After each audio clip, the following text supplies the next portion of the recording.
Bonjour Zoumana. Du coup, pour les absents, est-ce que tu as des blessés supplémentaires pour ce match? Est-ce que Andy Delors, par exemple, est apte ou pas pour aller jouer à Brest? Ça me paraît pour l'instant compliqué pour lui parce qu'il a la semaine il l'a passé en soins à l'intérieur. Il a toujours cette cheville qui le gêne et qui l'embête et qui l'empêche de s'entraîner normalement. Donc je pense que ça paraît compromis pour lui ce week-end. Tu as d'autres absents pour le moment, non, il y a Isiaga, mais ça a été confirmé déjà avec des gènes au mollet qui sera pas apte non plus. Mis à part ça, il me semble n'avoir oublié personne, mais ouais. Question blessé, est-ce que tu penses qu'on reverra Christopher Julien d'ici la fin de la saison ou ça sera très compliqué? C'est une bonne question. Il suit les protocoles, ça a l'air de bien se passer. Il a réintégré les séances collectives avec nous cette semaine. Mais pour l'instant, il ne la fait pas normalement. On l'intègre, on le met en tant que joker, on le met dans certaines situations où il n'y a pas encore de contact. Il reste peu de matchs, mais on sent un garçon déterminé qui a envie de retrouver le groupe malgré la situation et aussi pour montrer, pour goûter au terrain d'ici la fin. Donc c'est difficile pour moi de me prononcer là en état actuel, mais on verra un peu au jour le jour et semaine par semaine. Enzo Chato du coup est complètement opérationnel lui? Normalement oui. Du coup j'enchaîne. Est-ce que tu as senti que ce match nul contre Reims et surtout stopper cette série de défaites avait fait un peu de bien au groupe dans l'énergie, après ce que tu as pu voir cette semaine? Je pense que oui. Il y avait ce sentiment d'avoir en tout cas fait un match en étant en équipe, en étant solidaire. On a senti un groupe. J'ai vu tous les joueurs concernés, à la fois ceux qui ont débuté, comme ceux qui sont rentrés. Et puis derrière, il y a eu aussi cette solidité, puisque pour la première fois depuis longtemps, il n'y a pas eu de but encaissé.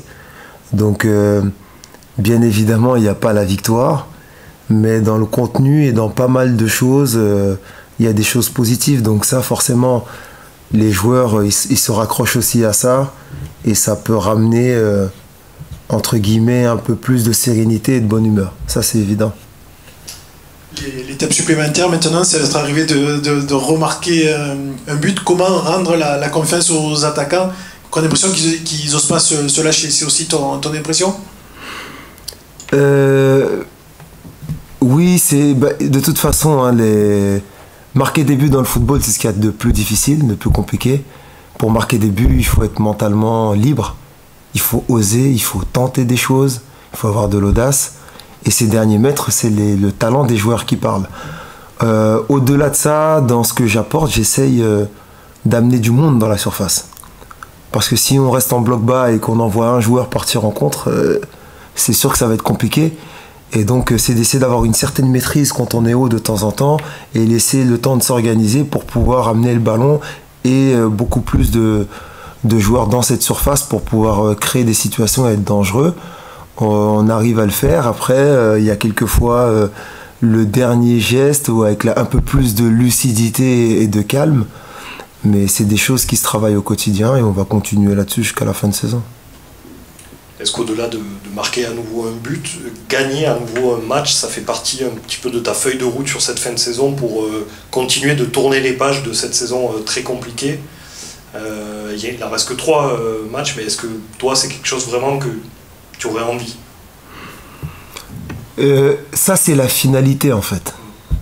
Moi, ce qui m'intéresse et ce sur quoi j'accentue, c'est le contenu, c'est l'état d'esprit, c'est ce qu'on met en place qui soit mis en pratique sur le terrain, et surtout pas parce que je demande de le faire, mais que les joueurs se l'approprient. Parce qu'ils voient qu'en faisant ça, ils posent des problèmes à l'adversaire, ça leur donne confiance. Il faut que c'est eux, je dis souvent, ce sont les protagonistes, les acteurs. Ce sont eux qui doivent faire les choses de manière libre. Il y a leurs talents qui doivent parler, mais à l'intérieur, il y a une organisation qu'ils doivent respecter. Et après, dans ça, ils sont libres. Donc je suis beaucoup plus focalisé sur le contenu que la finalité. Parce que si le contenu il est bon, on se rapprochera de cette finalité qui est une victoire. Mais psychologiquement, est-ce que ça serait pas pour toi déjà un pas majeur de montrer à cette équipe qu'elle peut gagner à nouveau, au-delà du contenu? J'entends ce que tu dis sur le contenu, hein, évidemment. Moi, à travers ce que je leur montre, du contenu de ce qu'ils montrent, il y a des choses qui sont satisfaisantes et qui sont bonnes. Il faut continuer là-dessus. Donc, je continuerai à m'appuyer sur ça et en occultant, entre guillemets, le résultat. Puisque aujourd'hui, qu'il y ait des 3 points ou pas, c'est pas ce qui va changer la situation de l'équipe et du club, on la connaît. Donc c'est vraiment m'appuyer sur le contenu encore une fois. Et je suis persuadé que si il y a cette continuité et il y a cette envie de respecter et de continuer à bien faire ce qu'il faut dans le contenu, le reste va suivre. Justement, par rapport à ce que tu leur demandes depuis que tu es arrivé, comment tu juges ça? Est-ce qu'ils s'approprient bien ce que tu leur demandes? Ça vient petit à petit, il y en a encore forcément? Comment tu juges ça? Moi, je trouve qu'ils ont assimilé assez vite, honnêtement. Entre ce que j'ai demandé et le premier match contre Angers, on a vu une certaine maîtrise dans le jeu. Mais après, forcément, en arrivant une semaine, on ne peut pas tout avoir. On a eu le ballon, on n'a pas été assez dangereux, je le sais. Mais on ne peut pas tout régler et solutionner d'un coup, malheureusement. Je préfère d'abord asseoir l'effectif et l'équipe sur des bases où ils peuvent s'appuyer. Et puis, on avance petit à petit. On peut parler de but, mais si on n'est pas solide, derrière, on est toujours en train de courir après le score. Mais peut-être que déjà, en créant des bases assez solides, où on a cette confiance, ou en tout cas, on la retrouve, en encaissant peu de buts ou le plus tard possible, eh ben, on se donne plus de chances dans le capital confiance d'aller marquer un but de plus que l'adversaire.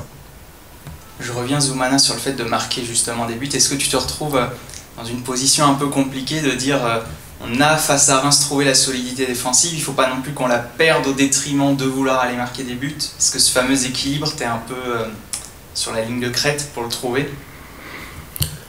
C'est une bonne question.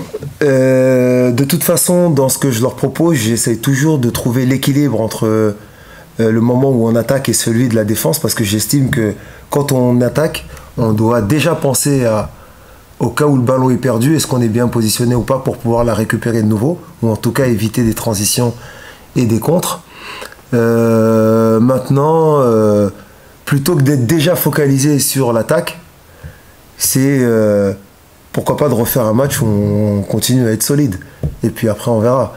Mais faut pas mettre, je vais pas dire la charrue avant les bœufs, mais il faut d'abord amener une certaine continuité et régularité dans ce qu'ils font de bien en ce moment et le conserver. Voilà, il faut pas que ce soit en dents de scie. Donc qu'il y ait déjà une continuité dans la solidité, qu'il y ait une continuité dans la personnalité de vouloir créer des problèmes à l'adversaire avec une certaine maîtrise. On ne l'aura pas tout le temps. Et puis cette solidité et cette solidarité dans les moments difficiles, quand on aura moins la balle et que l'adversaire attaquera. Dans ce que tu leur demandes, et par rapport aux adversaires, est-ce que tu te concentres d'abord sur toi ou vous regardez quand même un peu ce que va proposer l'adversaire? Et Brest en l'occurrence ce week-end. J'ai l'habitude de fonctionner en faisant les deux. Voilà, je travaille sur mes principes. Et puis à l'intérieur des principes que je travaille, il y a des petites modifications qui sont faites selon les particularités que peuvent amener les adversaires. Mais évidemment, je tiens compte de l'adversaire. Je ne m'adapte pas complètement à l'adversaire. Je reste dans ce que l'équipe et le groupe fait. Mais j'amène quelques modifications selon l'adversaire. Ça, oui. On parle beaucoup en cette fin de saison, Zoumana, des jeunes qui pourraient être amenés à passer pro, à signer des contrats pro. On parle d'Ndiaye et Chenaille. Est-ce que tu es partie prenante de ces discussions-là? Est-ce que toi tu pousses pour justement qu'ils signent pro, ces joueurs-là? Moi j'ai un avis là-dessus. Je pense que quand le club a engagé des discussions et a le sentiment que des jeunes joueurs doivent signer pro, je pense pas que ma décision puisse influer ou en tout cas ne pas donner mon accord. Le club a vu en ces jeunes joueurs quelque chose pour l'avenir. Je vois pas en quoi moi je pourrais stopper ça. On n'est pas dans une réflexion vraiment tactique ou est-ce qu'ils doivent jouer, pas jouer. Là, c'est une décision de club qui est très globale et des jeunes joueurs talentueux d'avenir à qui on doit donner un contrat pro. Pourquoi je m'opposerais à ça? Mais c'est des éléments que tu auras peut-être sous tes ordres l'année prochaine. Évidemment. Mais pourquoi m'opposer à la signature d'un jeune joueur qui, la saison, en tout cas, a donné satisfaction sur ce qu'il a montré. Il a travaillé, il a mérité d'aller chercher un nouveau statut. Après, il y aura l'étape d'après. Mais cette étape-là, moi, en arrivant, je ne vais pas m'opposer à ça. Zoumana, Brest, c'est la première équipe finalement que vous allez jouer qui n'a plus rien à jouer justement, parce que Angers avait son maintien, Reims avait son maintien, Marseille jouait la Coupe d'Europe. Toi qui as été joueur, qu'est-ce que ça change? Est-ce que c'est des matchs différents où on sent peut-être moins d'intensité ou autre, ou est-ce qu'on arrive malgré tout à être pro à 100% sur ces matchs-là? Tout dépend de la dynamique que l'équipe a eue dans la saison. J'ai connu diverses fins de saison quand je me suis retrouvé dans cette situation. Je parle pour mon cas, hein, perso, avec l'expérience. Il n'y a pas de vérité. On peut rencontrer une équipe qui a envie de faire plaisir à son public par rapport à la saison exceptionnelle qu'ils ont vécue, le parcours européen. On leur a prédit une saison très difficile où avec le parcours, ils n'auraient pas pu assumer les deux compétitions. Ils étaient même pas très loin avec la Coupe de France. Ils se font sortir par Dunkerque. Donc voilà, moi je prépare et je pense qu'on aura une équipe qui fera tout pour faire plaisir à son public. Donc je pense pas que sur cet affrontement, le fait qu'ils aient rien à jouer, ce soit plus simple ou plus dur. Ce sera un match comme un autre, avec peut-être pas cet enjeu de qualification en Coupe d'Europe ou de redescente, mais ça restera un match de Ligue 1 avec de l'intensité et l'envie de l'adversaire de nous battre, bien évidemment. On a eu Khalil Fayad juste avant. Quelles sont ses qualités? Sur quoi tu estimes qu'il doit encore progresser? Khalil, c'est un bon joueur, c'est un joueur très intéressant. Il a une bonne activité, il a des qualités de 1 contre 1, aussi d'intelligence parce qu'il se déplace bien entre les lignes. J'insiste beaucoup sur ce positionnement avec lui, essayer de fuir le marquage, de se démarquer pour être dans des zones où il est difficilement atteignable par l'adversaire. Et puis derrière, il a cette percussion. Maintenant, il faut qu'il gagne un peu en statistique. Parce que l'impression et le style, en tout cas, dans lequel il ne faut pas qu'il tombe, c'est qu'on le trouve à chaque fois très élégant, très beau à voir jouer, mais que derrière, quand on creuse, il n'y ait pas cette efficacité. Et il faut que ça part de lui, cette envie de vouloir jouer pour faire mal à l'adversaire, et pas pour être élégant et beau à voir jouer. Moi, j'aurais aimé être comme lui, hein, je ne l'étais pas.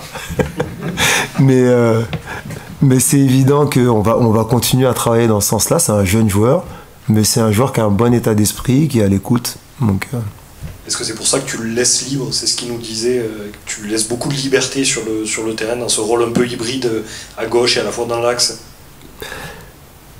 Il faut faire en tout cas, moi, c'est ma vision d'entraîneur, c'est faire la part des choses entre le système qu'on peut donner à une équipe et ne pas vouloir cloisonner les joueurs et les bloquer dans une certaine exigence et qu'ils aient le sentiment de ne pas pouvoir s'exprimer.